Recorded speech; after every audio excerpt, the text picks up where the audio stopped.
Morgan Super 3. In 2011, the Morgan three-wheeler revived the company's three-wheeler branch after almost 60 years of silence. However, due to costly homologation of its 2-liter V-twin engine made by S&S Cycle, the production of the model was deemed unprofitable in 2021.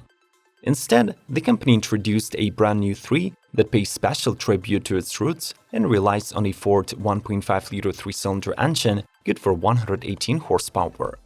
Entering the modern age, the Morgan Super 3 also swaps the old tubular frame chassis for an aluminum monocoque structure. The latter makes the car lighter, safer, and more rigid, while also earning it the title of the first-ever monocoque roadster in the company's history.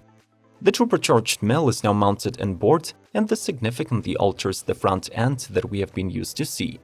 The Super 3 boasts a mesh grille, distinctive bug-eyed headlights, and an exposed pushrod suspension. Other highlights include huge 20-inch wheels wrapped into Avon Speedmaster tires specifically developed for the Super 3 and large mudguards which extend almost to the ground level.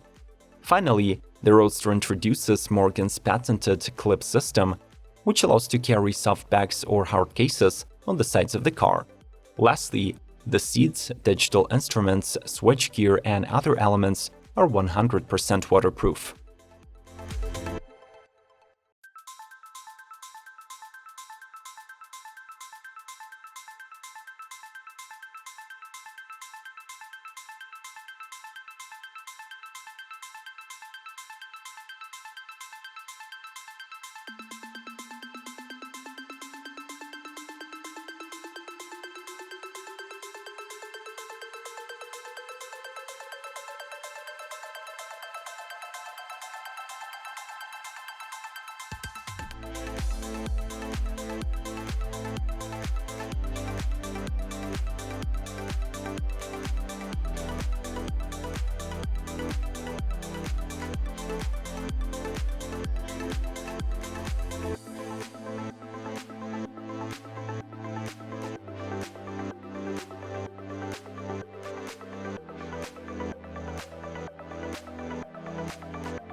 What are your thoughts about this newcomer to the automotive world? Is it a worthy addition? Let's talk this over in the comment section below. Subscribe to Automotive Territory Daily News, like this video, and watch more through the links on the screen. We'll see ya!